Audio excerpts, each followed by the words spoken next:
Olá pessoal, tudo bem?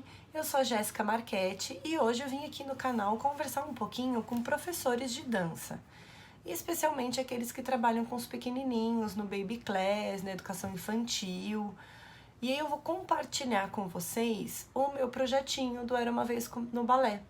Todo mundo tem me perguntado como que eu levo isso para dentro da sala de aula, como que eu seleciono as atividades, como adequar isso para a faixa etária das crianças. Então eu vou explicar rapidamente para vocês como eu penso essas aulas, tá bom? Mas antes de eu começar, se você ainda não se inscreveu, se inscreva aqui no canal Gé Marchetti, ative lá os sininhos, que toda semana tem vídeo para o professor, tem uma história nova do Era Uma Vez no Balé, tem dicas, tem tutorial. Tô trabalhando assim um monte para poder levar esse meu universo para vocês, tá bom? Espero o seu like, espero a sua inscrição, compartilhe esse vídeo e me ajuda a divulgar esse trabalho que está sendo feito com muito carinho. Então, pessoal, o projetinho do Era Uma Vez no Balé.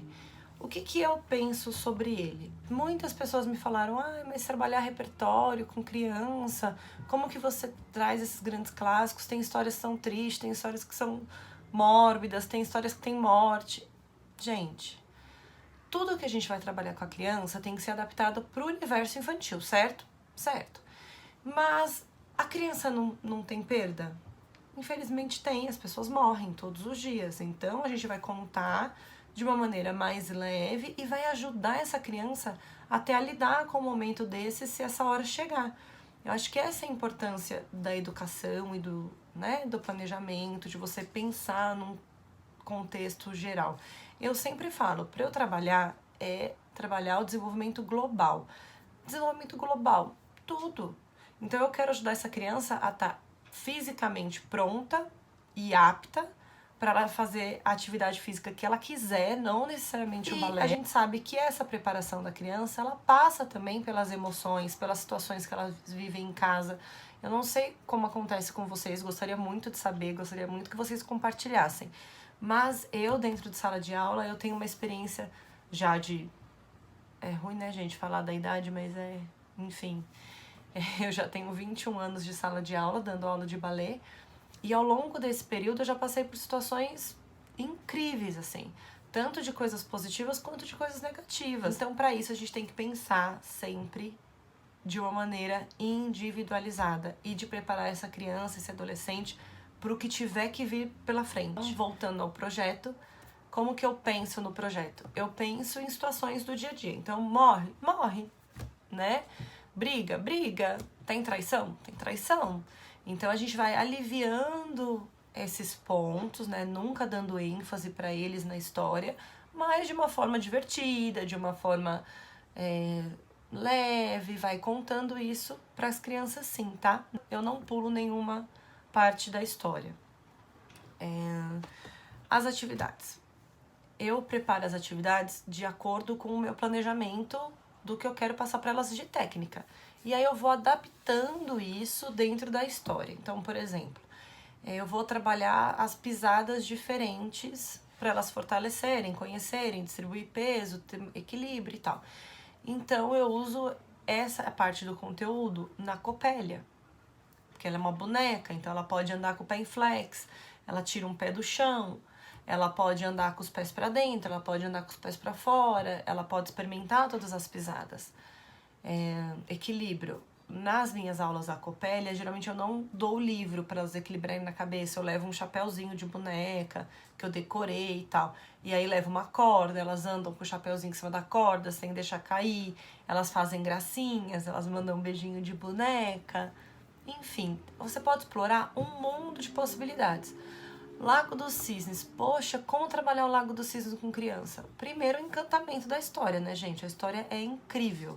Segundo, que eu trabalho também a questão de que o príncipe foi caçar e que ele descobriu que o cisne era uma moça e que os cisnes tinham sentimento. E ela já leva por esse lado da educação ambiental também, né? Que é uma parte que é importante pra mim. Então, vocês vão adaptando a realidade de vocês. Outra coisa que eu trabalho muito no Lago dos Cisnes, eu vou colocar aqui pra vocês umas imagens, as emoções. Então, como que é a princesa Odete. Ai, ela é tranquila, ela é elegante, ela é bondosa, ela sorri, ela tem uma expressão leve, então as crianças pegam uma pena branca e dançam como Odete. E a Odile, como é? Odile é do bem? Ela é filha de quem? O que que ela faz? Ela não foi lá para enganar o príncipe? E aí elas dançam e colocam esse lado ruim para fora, né? Todo mundo tem tudo dentro de si e trabalhar as histórias é isso, é você poder transpor do julgamento e você conseguir se expressar. A criança sente raiva, gente. A criança sente inveja. Todo mundo sente. Então, por que elas têm que ficar reprimindo isso? Elas vão aprendendo a lidar com isso. E é diferente, né? Não que a gente vai incentivar a criança a nenhum comportamento que não seja adequado, lógico que não. Mas ela tem o direito de sentir e aí ela vai aprender a lidar com esses sentimentos e não deixar isso consumir ela. E isso é muito legal. Então, aqui tem as fotos para vocês verem das crianças trabalhando esse lado dos sentimentos. Então, é assim que eu penso durante as aulas. Eu tenho uma lista de atividades que eu uso. A Sylphide. Por que eu achei que ela fez tanto sucesso? Porque eu tive uma sacada do véu que desaparece. Então elas vestem o véu e elas somem. O que isso dá para elas? O corpo livre. Elas dançam, juro, elas sentem que elas estão com a capa de invisibilidade do Harry Potter. Elas acreditam que elas estão transparentes, que elas sumiram. E é muito engraçado, porque como tem o tule por cima, o tule dá uma desfocadinha. Então elas vão se sentindo cada vez mais livres, é como colocá-las para dançar no escuro. Elas também têm essa sensação. E aí ninguém tá vendo, ninguém tá julgando e eu posso dançar do jeito que eu quiser. Esse é o sucesso da Sylphide. Elas amam vestir aquele véu. Tanto que eu postei um videozinho que elas chegaram em fevereiro com o véu que elas dançaram em novembro. Eu falei, que isso? Elas, o véu da Sylphide. Gente, eu fiquei tão feliz, assim, eu achei tão máximo, porque elas levam isso pra elas. Ah, outra coisa que eu também trabalho bastante com as crianças, a construção dessa história. Pra ela interiorizar, eu não mostro o vídeo, por exemplo, porque a referência delas não é o primeiro bailarino da Ópera de Paris ou do Bolshoi dançando, a referência delas são elas. E eu quero que continue assim, né? Pra elas não terem frustrações também, elas são muito pequititas pra, né? São crianças muito pequenas para querer se comparar às adultas. Então, o que eu faço para elas construírem isso no corpinho delas? Primeiro, eu conto a história resumida da minha cabeça, sem livro, sem nada, para elas criarem dentro delas, no imaginário delas, como é essa história. Depois, em cima dessa história, eu vou trabalhando as atividades. Então, eu vou propondo, geralmente dura 4 aulas, 5 aulas, atividades diferentes com esse tema. Aí vem a parte que eu levo o livro. E aí a gente explora a história pelo livro, como eu conto aqui pra vocês no canal. Primeiro eu conto a história, depois eu deixo elas manusearem, por isso que o livro tá velhinho, né? Tem alguns outros livros também que eu uso que estão na mesma situação. E elas vão manuseando, as crianças todas pegam, passam, descobrem, enfim. E vão tirando até histórias novas dentro da história que foi contada. E por último, se der tempo, se eu sentir que cabe, eu mostro um compacto do balé completo para elas. Então, por exemplo, do Lago dos Cisnes, eu trabalho também muito a coordenação motora. A gente faz o pas de quatre para elas aprenderem a dançar juntas, para elas aprenderem a prestar atenção em quem tá do lado, para elas repararem nesse corpo que tá junto com o meu, que precisa fazer o mesmo movimento. Então, para isso ser engraçado e ser divertido, a gente trabalha o pas de quatre, elas com as mãozinhas dadas, e elas se amarram, assim, de fazer. E é uma outra dica que eu queria dar pra vocês. Não mostrem de primeiro o repertório. O repertório em si, assim, o grande clássico puro, mal a gente tem paciência de assistir ele completo, né? Eu tô fazendo um estudo agora de diferenças de versões e tal, para aprofundar esse projeto mais pra frente para bailarinos, adultos e para professores, e eu tô assistindo várias versões do mesmo ballet, Gente, eu sou apaixonada por grandes clássicos, mas tem uma hora que cansa. Imagina a criança pequena. Então eu faço uma montagenzinha, um compacto das cenas mais marcantes, das coisas mais bonitas, das imagens que tem no livro, isso é importante porque elas já têm uma referência, e aí eu mostro pra elas só um compactozinho.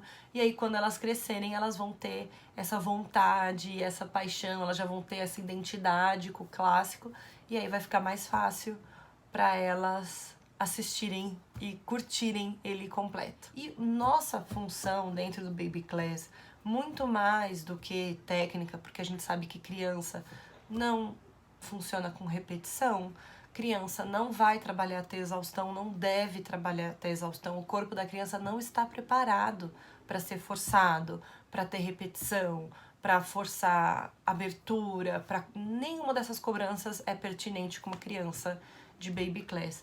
Então, qual que é a função? A gente vai desenvolver habilidades motoras, deixar esse corpinho preparado para o que ela precisar lá para frente, para quando ela chegar na fase de preparação técnica, de preparação física, ela esteja apta, né? Já esteja com equilíbrio, já consiga ter um mínimo de coordenação, já tenha os músculos trabalhados de uma maneira instintiva até, né? De uma maneira que ela vá sendo conduzida naturalmente até aquele estágio.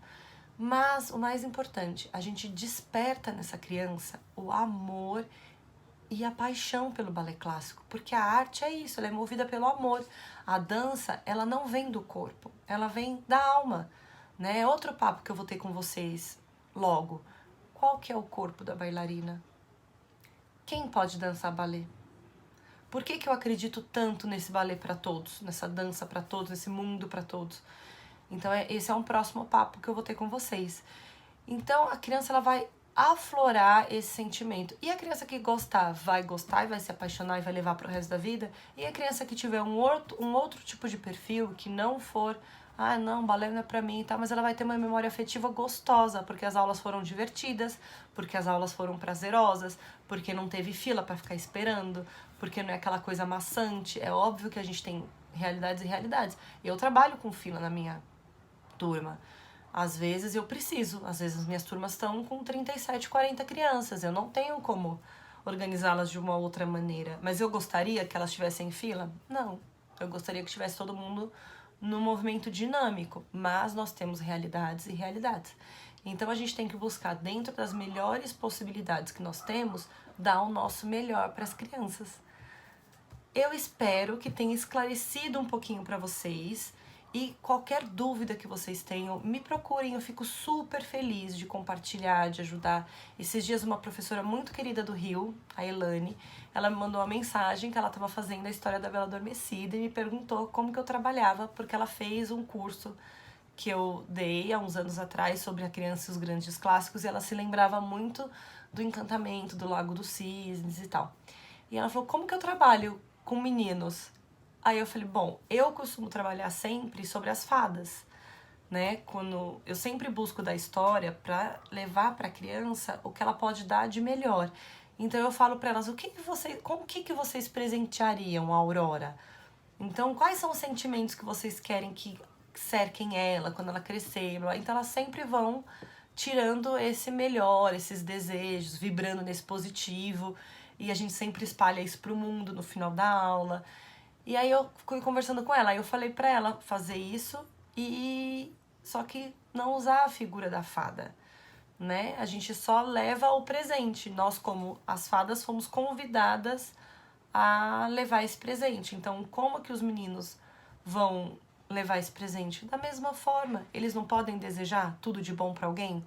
Podem. Então, é nesse momento que a gente consegue inserir os meninos em aula. Então, fiquei super feliz. Um beijo, Elane, obrigada pela confiança. E se você também tiver alguma dúvida, se quiser alguma construção nova, se tiver alguma sugestão, me procura, eu vou ficar super feliz, tá bom? Vocês podem comentar aqui, vocês podem ir lá no Instagram, vocês podem me achar de diversas formas. Meu WhatsApp tá por aí, pelo mundo, todo mundo tem, então eu vou ficar super feliz, tá bom? De receber seu recadinho. Espero que vocês tenham gostado e até a próxima. Tchau, tchau.